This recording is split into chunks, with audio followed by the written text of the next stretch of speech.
You're listening to an archived Cabral Concept podcast. After listening to this show, check out the most up-to-date podcasts available at stephencabral.com/podcasts or search directly on iTunes. And now, welcome to the Cabral Concept, where board-certified naturopath and integrative health practitioner Dr. Stephen Cabral shares how he was diagnosed at the age of 17 with a life-altering illness and given no hope for recovery. It was only after studying and traveling all over the world did he discover how to combine ancient Ayurvedic healing practices with state-of-the-art naturopathic and functional medicine to fully rebalance the body and re-energize it with life. It's time to discover how to get well, lose weight, and finally feel alive again. And now, here's your host, Dr. Stephen Cabral. Hi, everyone, and welcome back to the Cabral Concept. It's great to be with you here today. Looking forward to getting into another episode, another Total Wellness Tuesday show, where we're going to be taking on a very controversial topic today.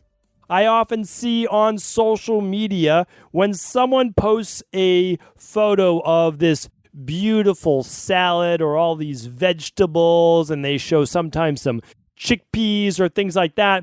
Someone always posts, oh, look at all those anti-nutrients that person is eating. And I look at that and I say, wow, they must have really adopted this new mindset that there's this really dividing line between all types of food, that it's either good or it's bad. And this is really the world that we are entering into. And I want to make sure that when you see these articles about anti-nutrients and things like that, that you understand that there's always two sides to every story. And what does contain a seed of truth does not necessarily mean that that is the end of the discussion. So that's where I want to bring today's topic. It's the anti-nutrient myth. It's this anti-nutrient nutrient that people are talking about that should never be eaten, or it's one of the reasons why people on a carnivore diet or a keto-based diet use as their foothold for saying of why they shouldn't be eating that many vegetables in the first place, or that much fruit, or whatever it might be, nuts. And here's the thing. Unless you go deep on the topic, you're potentially missing out on information that could save your life or add years to your life. Because I'll say it again, and I'll say it 100 more times, that I have no dog in the race. I don't care who's right, but I want to really look at things from the perspective of what can help the greatest amount of people. And I'll tell you right now, if your diet is not predominantly plant-based, or that's at least the long-term goal. Maybe you're doing 3 weeks of a lower carb or a whatever diet it might be.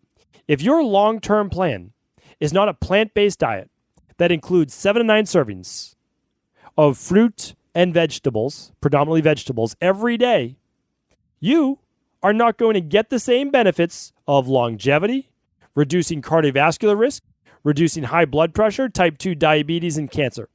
And those are all the highest causes of mortality or death.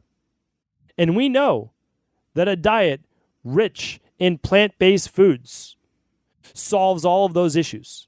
And 2 to 3 cups, 3 times a day, gets you everything that you need. The fiber, the this, the that, the antioxidants, everything that I've spoken about, right? Everything that squelches free radicals and kills cancer cells naturally. So what we need to do is be very afraid of any diet that's telling you in the long term not to eat a lot of fruits and vegetables. Now, we'll tell you as part of our elimination diet, we often cut fruit out for the first 3 weeks. We're doing that as a just system reset for blood sugar, but it's not for everyone. During a detox, we're cutting out starches, but those can be very viable vegetables. Look at the blue zones. Look at how some people, some cultures made things like purple potatoes, such as the Okinawans, a big part of their diet. Look at how all of them used plant-based sustenance and substances as the mainstay of their diet. Somewhere about 10% of their diet was protein. Now, I'm not saying you can't go a little higher. The majority of their diet was a plant-based carbohydrate. And it doesn't mean that you need to go wild on carbohydrates. I'm not preaching bread and pasta and pastries. I'm preaching whole food nutrition. So, again, let's be careful of the current day's media and the dogma of people telling you that you shouldn't eat vegetables because there are anti-nutrients in them. If you haven't heard this yet, you will hear it. And for everyone out there kind of on the fence, now I know I was. Believe me, I was a part of this. I'm not immune to it. When I first read this, let's say 15 years ago or so, I was like, oh, maybe this is something I should really stay away from and be careful of. And again, I'm going to share with you both sides of the debate because I always want to do that because there is truth to it. But we have to be careful with how far we take things. So what I'm talking about today, the anti-nutrient I'm talking about today is phytic acid and phytates. What does that mean? Well, it means that certain plant-based foods, such as beans, seeds, nuts, and many vegetables, contain phytates or phytic acid. It's found in plant foods. And what it actually does, adds the seed sprouts, and it begins to break down. As it breaks down the outer layer, phosphorus can be released. And that helps with so many things. A lot of people don't realize this, and I'm going to bring it full circle at the end, so I do hope that you listen right to the end. Because the very thing that people are worried about, which is phytic acid, also serves as a powerful anti-cancer antioxidant. And wait till you see how it comes full circle. Phytic acid is also known as inositol hexophosphate. I'm not going to get too deep in this, but it's called IP6 if you want to do a little bit more of your own research. And I know we have a lot of health practitioners listening. Well, it basically is a storage form of phosphorus inside of a plant-based food. It's storing phosphorus. IP6, inositol. You probably heard of that before. Inositol hexaphosphate. And again, referred to as IP6. What I want to do is go through some of the highest phytate foods that you may be concerned about, but I also want to share with you the overall effect that they're said to have. So, phytic acid is said to bind up all of the minerals in a meal that you eat or for the day. Now, what's the truth behind that? Well, what does it mean to bind up the minerals? Well, it means that you're not allowed to absorb all of your zinc and calcium and all the great minerals. Now, there's actual truth to that. Depending on the food itself and depending on the actual individual, how used they are to eating phytic acid, which I'm going to show you in a minute in some studies, you could bind up anywhere from 10% of the minerals in the meal to 50% with a plant-based iron. But if you're having meat at the meal or something with iron, that would not get bound up by phytic acid. It's interesting to look at it, right? So it's not always an all for one. And it is usually somewhere around 10 to 30% bound up. And it's only at that one meal. So that does not count for the whole day that you're binding up your minerals. And here's the other thing. There's a couple big parts to this. Is that if you are eating cooked food, there's less phytic acid. If you're sprouting your vegetables or you're buying sprouted almonds, etc., there's less. If you're pressure cooking, there's almost none. So the more you cook a plant-based food that contains high phytic acid, I'm going to give you those in a minute, the less phytates there'll be, the less binding up of minerals. And it's not all minerals. The main minerals that phytates bind up are calcium, zinc, iron, and some magnesium as well. There are reports it binds up a little bit of manganese and a few other things too. But those are the main ones, okay? Calcium, magnesium, zinc, iron. Now, those are important ones. Don't get me wrong. Very important. But there's levels to this, and I want to share it with you right now. Because if you want to absorb more calcium, you can also take some vitamin D at the meal. If you want to absorb more zinc, and it's synergist, you would take with some B vitamins and vitamin C. But anyway, let's get to the foods. All right. We're going to go from biggest offenders of phytic acid to lowest offenders, okay? Biggest offenders, almonds. But there's a massive variation between almost no phytates and about 10%. So, again, huge variation. If you were to sprout them or do anything to break them open to release that shell, then there'd be less. All right, let's go down the list, though. Almonds is really the only one that's the highest. All of these then are somewhere right around the 1 to about like 5%, 6%. But let's go through.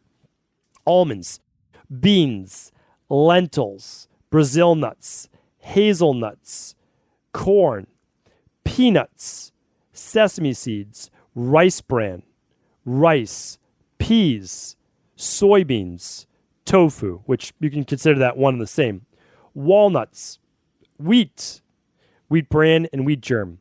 And I'm going to put this table for you so that you can read it yourself over at stephencabral.com/1242. That's all of today's show notes and resources.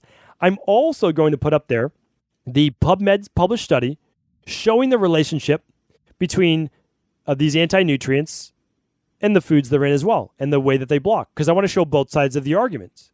And then I'm also going to link up research that shows you those people that consumed more phytic acid actually got used to consuming the phytic acid or the phytates, and that they didn't bind up as many of the minerals anymore with the more phytates that they began to eat.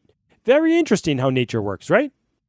If your diet includes more plant-based foods, your body readjusts, most likely in the microbiome that's still to be seen.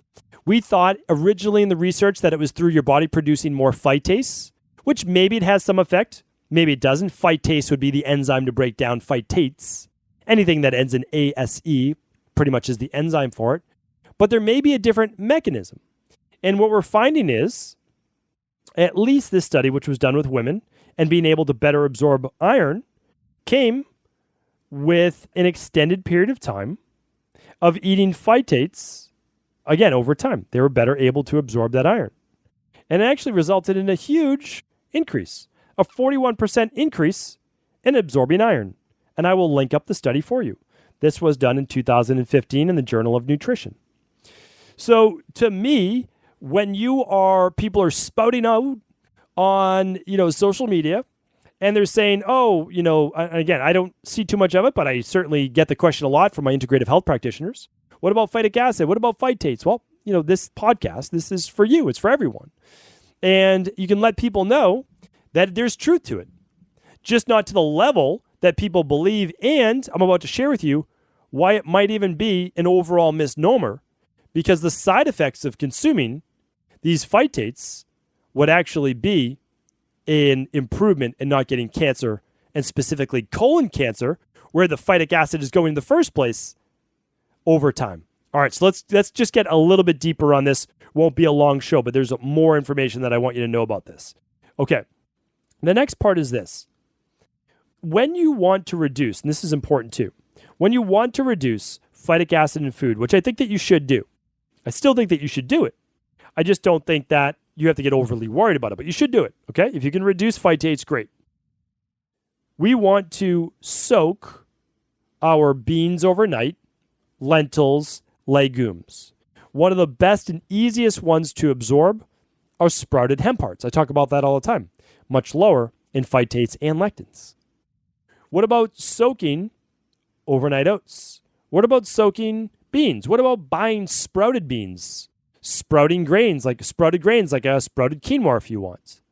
What about, one of my favorites is when you're using or creating your own kitchery, is using split mung beans or sprouted mung beans, which I get quite often at one of the plant-based to-go restaurants right down the street from me in Boston. So you can use soaking, you can use sprouting, and you can also use fermentation. All of those begin to break down phytates for those people that love their sourdough bread, which is made without yeast. And you can actually make it with an oat flour if you want to do gluten-free. And again, I'm not promoting processed carbohydrates, but it's an easier way to break down phytic acid. All right, so that is what you can do. And this can reduce phytic acid by 98% by soaking and sprouting, okay? Why don't I do this? Because I don't need you to just take my word for it. I'm going to link up studies on this as well, okay?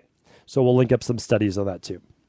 All right, Couple other things I just want to go through are the potential health benefits of phytic acid. Now, remember this. This is how I first started to turn the table and be like, wait a minute. I know the chemical compound of phytic acid or phytates is essentially IP6. Why are they selling phytic acid as a nutritional supplement that sometimes people use in natural cancer-based methods? It made no sense to me. But again, I keep an open mind.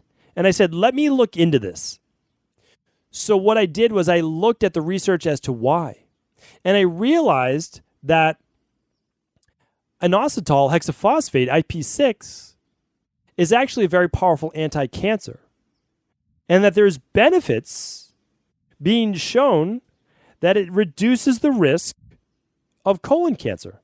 And I'll link that up as well.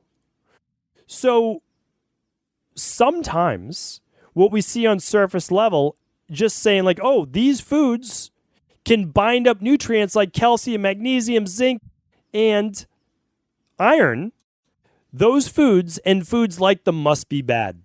But what happens is you miss the full story when you don't allow yourself to go deeper, or when you're stuck in a dogma that humans should only eat one food or one macro.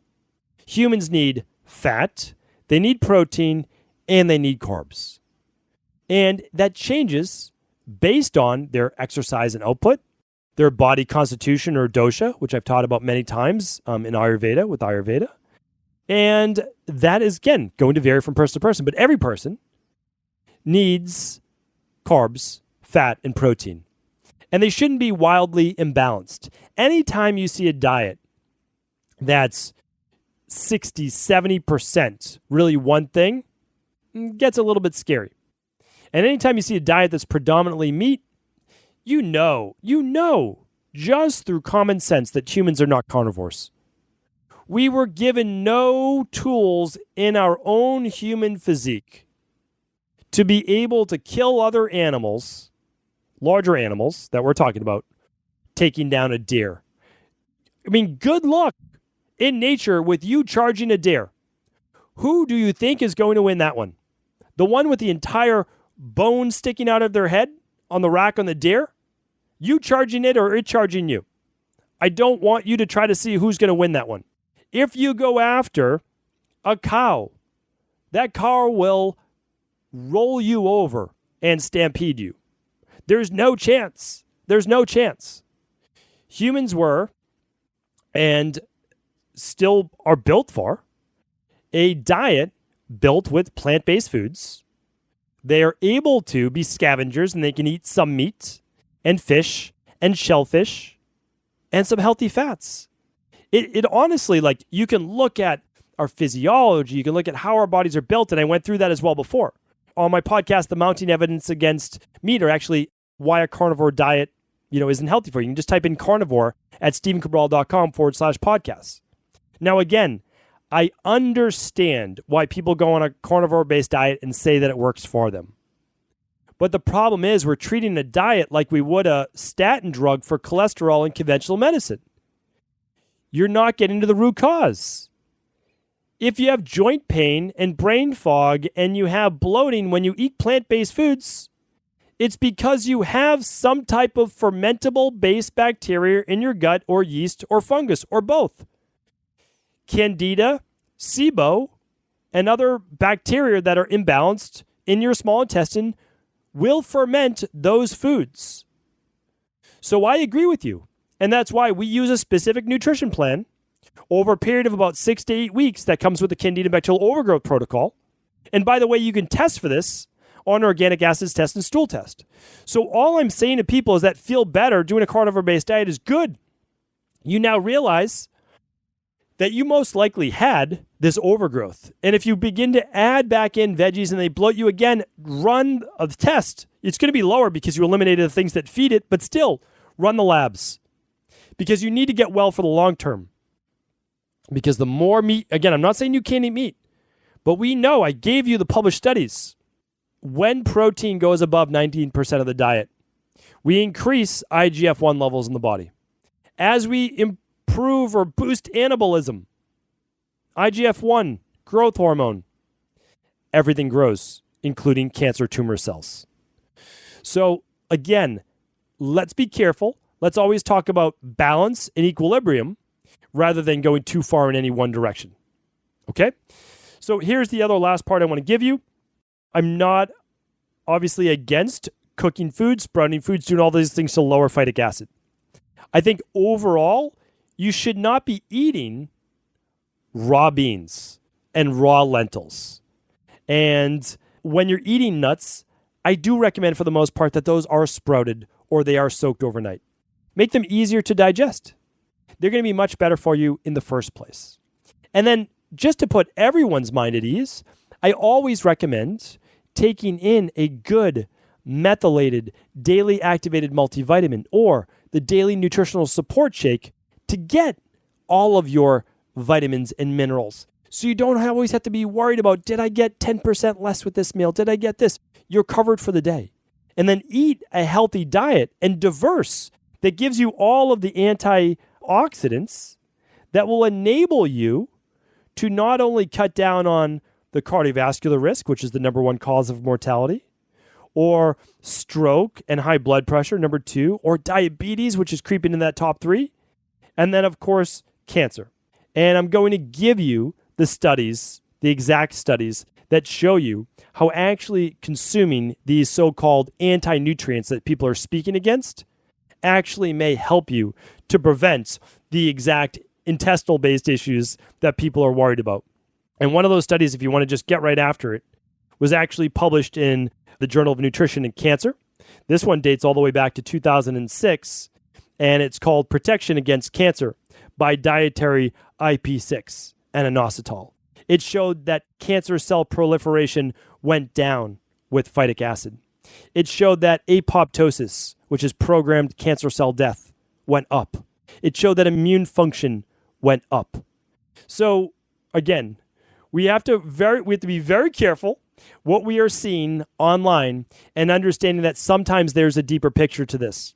If today I made things a little bit too complex, I want you to always go back to this.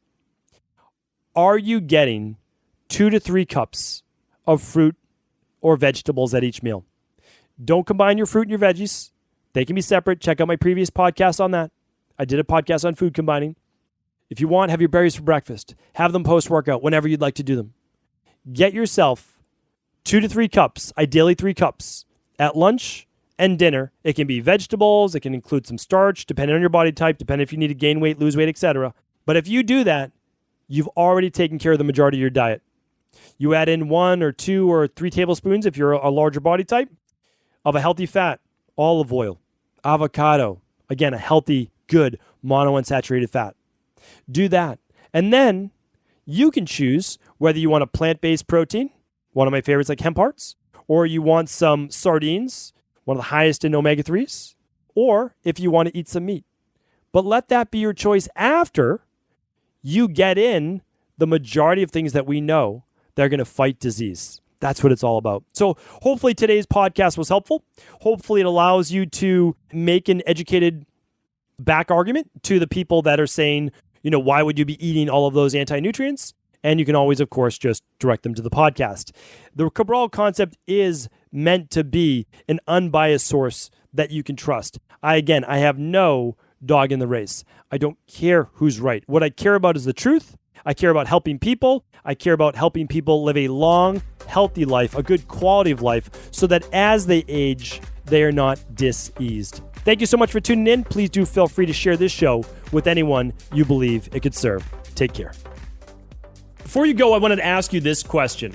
What if I could teach you in just a couple of hours how to transform your thyroid, hormones, adrenal, cholesterol, blood pressure, blood sugar, weight loss, energy, mood, brain, pregnancy, anti-aging, or many other health-related issues? After 20 years in private practice, after seeing and overseeing 250,000 client appointments, I sincerely feel I have the real-world data and have found the answer you've been searching for.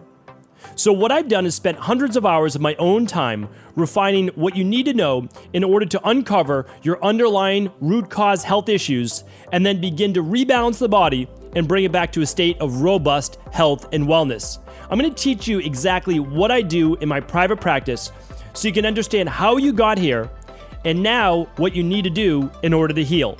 You'll receive all of the important success checklists, protocols, and even ways to customize it to make the program fit your busy life.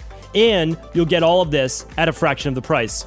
Let me save you the time, money, energy, stress, and frustration of not knowing what to do next. Instead of reading dozens of books on the topic and seeing multiple practitioners, I will condense everything that you need to know in just a few hours of video tutorials that you can watch and listen to anywhere. Together, we will make this healing process an enjoyable one that you can take with you for the rest of your life. I wish you all of the best of health and happiness, and I hope to be able to guide you on your healing journey through my health results accelerators. Simply choose the health imbalance you're currently suffering from, and by the end of today, you'll know what went wrong and how to get well again. I guarantee it. For details, head over now to stephencabral.com/courses.